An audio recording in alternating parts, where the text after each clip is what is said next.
Ang junior lightweight na si Mark Magnifico Magsayo ay umaasa na balang araw ay maging isang 3-division world title holder. Pero ang unay niya muna ay ang eliminator bout niya na paparating. Ang kupunan ni Magsayo ay naghintay na lang ngayon ng go signal para sa negosasyon para sa WBC o World Boxing Council Junior Lightweight Eliminator. Laban yan sa Meksikano na si Eduardo Rocky Hernandez. Si Magsayo ngayon ay may kartada na 27 wins, 2 losses at meron siyang 80 knockouts.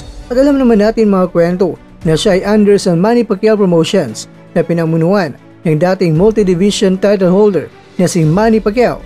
Si Magsayo ay dating WBC featherweight title holder. Ayon kay Magsayo, ang kanyang promoter at ang kanyang kupunan ay nagipag-usap na sa laban. Ayun mismo yan sa boxing scene. Dagdag pa niya na naghintay lang sila ng isang pagpupulong na darating ngayong April 15. Sana raw itanggapin nila ni Magsayo at ni Hernandez ang alok at ang laban ay gagawin ngayong Hulyo. Kaya lang mga kakwento ay medyo hindi pa pumanig ang panahon dahil nag-request ang dalawang kampo na bigyan pa na isang linggo na palugit ng WBC para ma-finalize sila ang laban ng dalawang kampo at mabuti na lang na pumayag naman ng WBC kahit na 2 beses na itong napospone. Si Magsayo ay 29 anyos at nakabase sa Las Vegas, Nevada. Nakaranas naman siya ng up and down sa mga nakarang taon pero mula siya sa 3 mga sunod-sunod na mga panalo. Pinatumban niya si Brian Mercado noong Disyembre.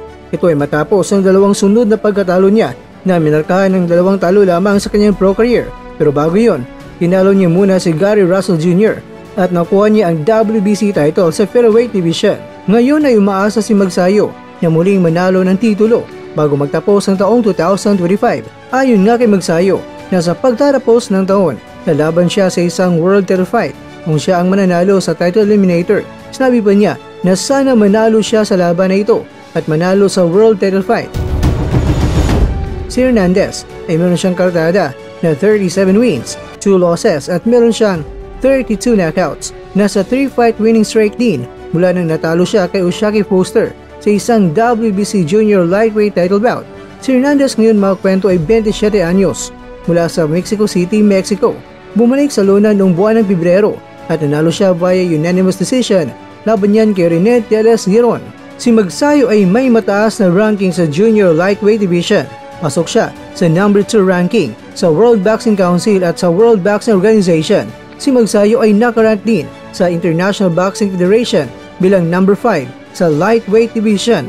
Ayon pa ni Magsayo na nag-usap na ang kanyang promoter at ang kanyang team at pagkatapos siyang manalo sa isang world title sa 130 pounds, akyat siya ng 135 pounds. At alam naman natin mga kwento na ito ang timbang ni Gervonta Tank Davis. Ibinunyag pa ni Magsayo na ang target nila ay maging isang 3-division world champion.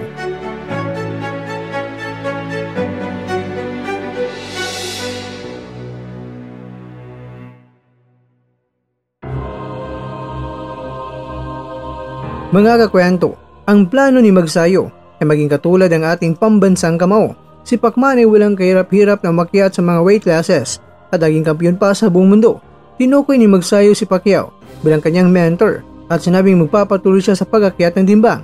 Ayon kay Magsayo, gusto niyan ang laban kontra kay Hernandez dahil palagi umaabante ang Meksikano. Kaya talagang magkakasalubong palagi sila ni Magsayo. Swak na swak raw sa gusto ni Magsayo ang estilo ng Meksikano.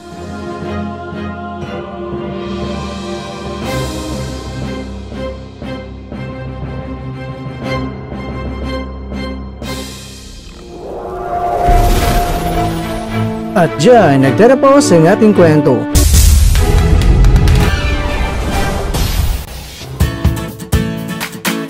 Maraming salamat mga kakwento sa inyong panonood. Pero baka naman mga kakwento ay nagustuhan niyo po ang kwento natin ngayon.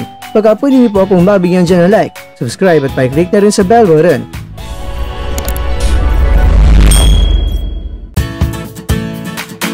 Pero bago tayo tatapos mga kwento, syempre, shoutout po muna tayo dyan sa ating mga kakwento. Kay kakwentong Edgardo Solis, kay kakwentong Rinaldo Solito, kay kakwentong Soy Luz Zerimar, at kakwentong nanunod ngayon, shoutout sa iyo dyan. Bueno, ganito na po muna ang ating kwentuhan at abangan nyo na po ating susunod na video.